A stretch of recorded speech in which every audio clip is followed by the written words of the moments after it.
ये घटना दारू को लेकर के हुआ। नीतीश सरकार टोल फ्री नंबर दिया है, बोला है कि मैं महादलित परिवारों को नशा मुक्त बनाना चाहते हैं, बिहार को नशा मुक्त बनाना चाहते हैं। ऐसा काहे दलित को फांसी दे रहे हैं? क्यों आपने अपना सरकारी नंबर चलाया? उस पर फ़ोन करेंगे, पकड़वाएंगे, अवैध काम करता है तो उस पर दलित मारे जाएंगे। बहादुर यादव, जो कि अभी तक प्रशासन उसको कुछ नहीं कर रही है। धीरज, जी हाँ, यादव समाज से बहादुर यादव, बसकित यादव, धीरजानंद यादव, एक सत्येंद्र यादव, नंदू यादव का लड़का था, और लोग मनीष यादव था, संदीप यादव था, दीना यादव था, जेल में बंद था। वही यादव लोग दारू के कारोबार में बंद था, छूट करके आया। वो डीएसपी जान रहे हैं, थाना प्रभारी जान रहे हैं, एसपी जान रहे हैं। उस पर अभी भी नामजद मुकदमा चल रहा है वहाँ के लोगों पर। प्रशासन का काम है कि मेरा जुबान बंद कराना। आपका साथ नहीं दे रही प्रशासन? प्रशासन मेरा साथ ही नहीं दे रहे, घूम रहा है लोग। बहादुर को काहे नहीं टांग रही है प्रशासन? धीरजानंद यादव को काहे नहीं टांग रही? इन पर उन पर फ़ोन करके, जब मैं चंदौली से चला तो हॉस्पिटल में मुझसे 2-4 लोग धमकी दे करके गए थे। यादव परिवार का वहाँ जो रिश्तेदारी के लोग हैं, हमको बोला गया कि हॉस्पिटल से निकलता है तो करमनाशा में इसको गोली मार दिए।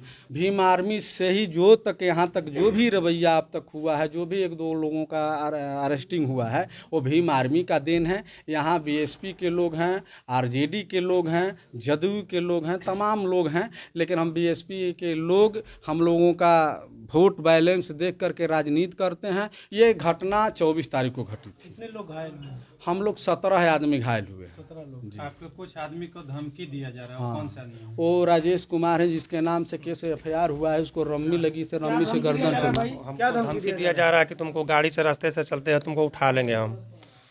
लोग बड़ारा के लोग हैं। कौन कौन धमकी देते हैं? दीना यादव कि उनके लड़का है दीना यादव, क्यों धमकी दे रहे हैं कि उठा लेंगे?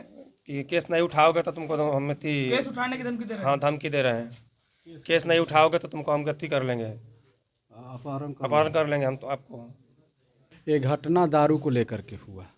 नीतीश सरकार टोल फ्री नंबर दिया है, बोला है कि मैं महादलित परिवारों को नशा मुक्त बनाना चाहते हैं, बिहार को नशा मुक्त बनाना चाहते हैं।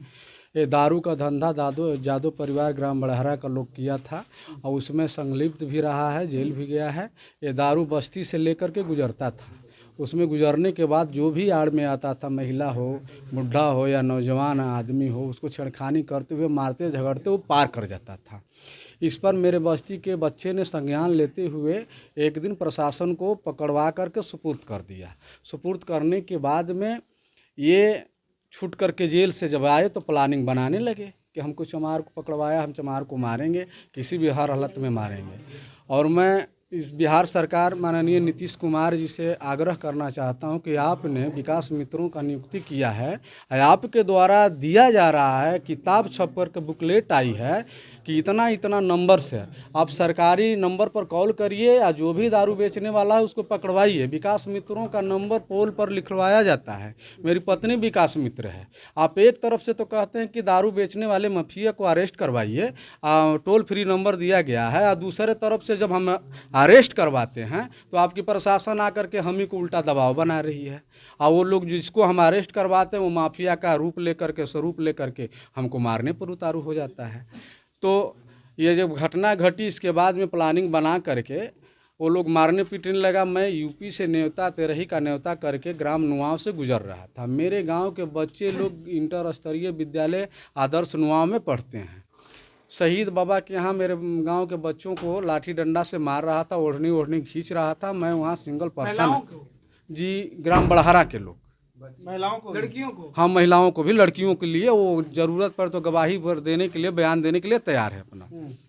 इसके बाद में मैं वहाँ मोटरसाइकिल रोका और 112 नंबर को फ़ोन किया। प्रशासन का मैंने अवगत कराते हुए प्रशासनिक सहायता लिया, और ले करके प्रशासन साइकिल का फ़ोटो बनाया, वीडियो बनाया, लाठी डंडा सब कुछ का वीडियो बनाया, खदेड़ा भी।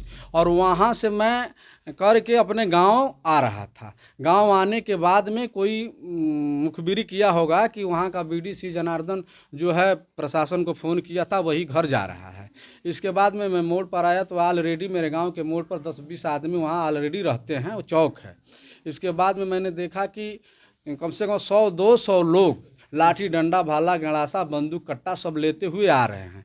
हमारे लोग निहत्थे थे। मैंने बोला कि चलिए भाई लड़ाई झगड़ा मत करिए, हटाइए। मैंने हटाने का काम किया। वहाँ पर भी मैं 112 नंबर को कॉल किया। मेरा नंबर था, जिस नंबर पर मैं कॉल किया था वो नंबर प्रशासन के पास रिकॉर्ड होगा।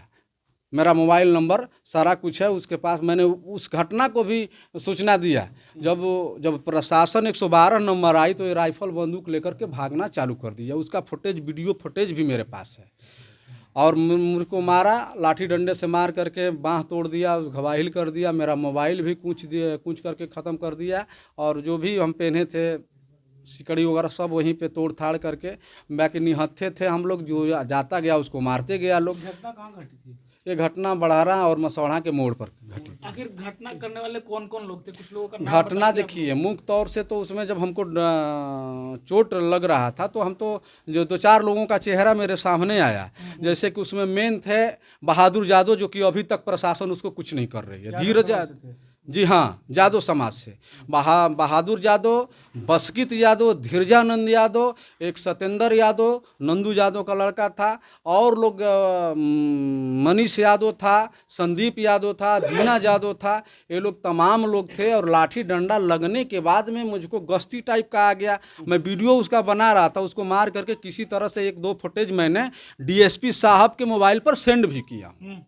मैं डीएसपी साहब से ये सवाल करना चाहता हूँ, एसपी साहब से ये सवाल करना चाहता हूँ, अपने बिहार सरकार से सवाल करना चाहता हूँ कि जब आप बोल रहे हैं कि नशा मुक्त बिहार हो, हमारे आदरणीय नीतीश कुमार मुख्यमंत्री जी, आप बोल रहे हैं कि नशा मुक्त बिहार हो, तब विकास मित्रों को क्यों आप फांसी दे रहे हैं? ऐसा काहे दलित को फांसी दे रहे हैं? क्यों आपने अपना सरकारी नंबर चलाया? उस पर फोन करेंगे, पकड़वाएंगे, अवैध काम करता है तो उस पर दलित मारे जाएंगे। मतलब आपने सूचना थाना को दिया, डीएसपी को दिया, थाना भी डीएसपी नहीं सुन रही आपकी बात? डीएसपी साहब जेल में बंद था। वही यादव लोग दारू के कारोबार में बंद था, छूट करके आया।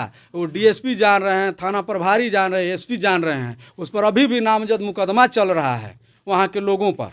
अब तब भी अभी कोई कार्रवाई वैसा नहीं हुआ। इसके बाद में बाकी लोग, हम लोग थे गए, जो जैसे बारी बारी जाते गया और मराते गया, जिसका फुटेज हमारे पास है। मैं डीएसपी साहब के मोबाइल पर भेजा था। उन्होंने हमको कॉल बैक किया कि ये कहाँ का घटना है, कब की घटना है। मैंने सारी बात उनको बताई।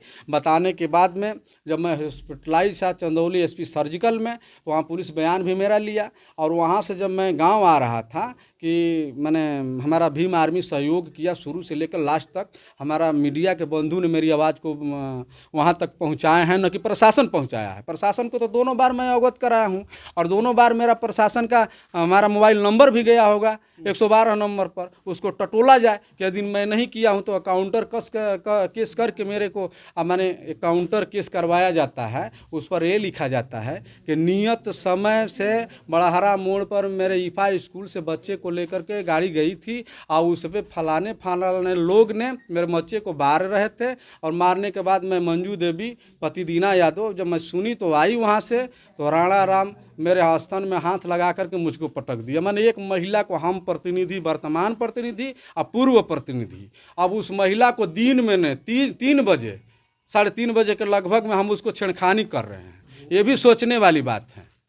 और इसके बाद में भी आप लोगों को फंसाया जा रहा है, इसमें फंसाया जा रहा है। और काउंटर केस भी प्रशासन रिलीज कर दी। ये देखिए कि काउंटर केस भी प्रशासन रिलीज कर दी। अरे पूछना चाहिए था कि दारू का जब मामला था तो आप ही छोड़े हैं, आप ही अरेस्ट किए हैं, तो ऐसा आपको संज्ञान लेना चाहिए था। कोई प्रतिनिधि क्या किसी का छेड़खानी कर सकता है क्या? इसीलिए प्रतिनिधि बनाया गया। वो दिन में पूरी प्रकरण में आपको क्या लगता है प्रशासन पूरे प्रकरण में प्रशासन, हम न्याय के लिए लड़ रहे हैं, और प्रशासन का काम है कि मेरा जुबान बंद कराना। आपका साथ नहीं दे रही प्रशासन मेरा साथ ही नहीं दे रहे, घूम रहा है लोग। बहादुर को काहे नहीं टांग रही है प्रशासन? धीरजानंद यादव को काहे नहीं टांग रही? उन पर फ़ोन करके, जब मैं चंदौली से चला तो हॉस्पिटल में मुझसे 2-4 लोग धमकी दे करके गए थे। यादव परिवार का वहाँ जो रिश्तेदारी के लोग हैं, हमको बोला गया कि हॉस्पिटल से निकलता है तो कर्मनाशा में इसको गोली मार दिया जाएगा। मैं ये भी घटना तुरंत प्रशासन को फ़ोन किया कि मैं अपने गांव आना चाहता हूं। खैर प्रशासन 112 नंबर में को गांव पर ला करके छोड़ी। असलहे और बंदूक लेकर के लोग धमकी देता है।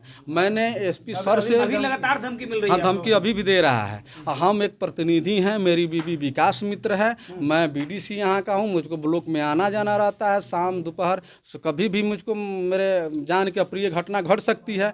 तो मैंने एक भी सवाल किया था कि आप दूसरे को, और देखिए एक और बात है, सुरक्षा के अपने मांग किया था। हम मैंने सुरक्षा का मांग किया था। ये भी बोला था कि जब उग्र किस्म के लोगों को आपने लाइसेंस दे रखा है तो मैं तो प्रतिनिधि हूँ, मेरे पास से क्यों नहीं लाइसेंस दे रहे हो, हमको भी दो। हमको यहाँ ब्लॉक जाना है, अपना महादलित का काम कराना है, हम अपने महादलित का प्रतिनिधि हूँ। और इसके एवज में एक और बात मैं कहना चाहता हूँ कि जो बंदूक राइफल लेकर के आए थे, एसपी महोदय से मैं निवेदन करना चाहता हूँ कि आपके द्वारा दिया गया लाइसेंस वो कैमूर में एंट्री नहीं है। जो मेरे यहाँ मुझको मारने के लिए आया था झगड़ा में लेकर के, वो दूसरा बंदा लेकर के आया था, लालू यादव आया था, रविंदर यादव का लाइसेंसी बंदूक है, इसके बाद मदन यादव का लाइसेंसी बंदूक है, और क्या बोलते हैं एक छट्टू यादव का लाइसेंसी बंदूक है, उनके नाम से है। लेकिन उस असलाह का एंट्री नहीं है जिला में, और उसको उस हथियार को दूसरा गैर आदमी लेकर के हमको धमका रहा है। तो कम से कम हमको लाइसेंस नहीं देते हैं तो उसका लाइसेंस रद्द कीजिए।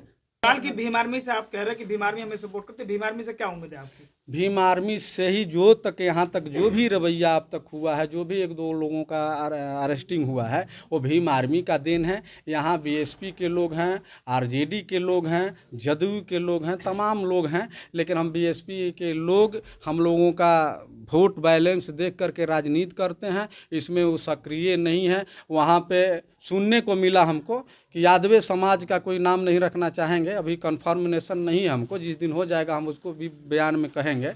वो यादवे समाज का लोग काउंटर केस कराया और हमारा ही वोट लेकर के वो नेता बनते हैं, हमारा समाज उनको नेता बनाता है और हमारे समाज के ऊपर ही अत्याचार करते हैं। तो इसलिए हम कहेंगे जितना हमको भीम आर्मी ने मदद किया है, भीम आर्मी सहयोग किया है, मैं भीम आर्मी को धन्यवाद देना चाहता हूँ, दिल से उनका शुक्रिया करना चाहता हूँ कि अभी जो मैटर हुआ, 2-1 लोगों का गिरफ्तारी हुआ, वो भीम आर्मी का देन है।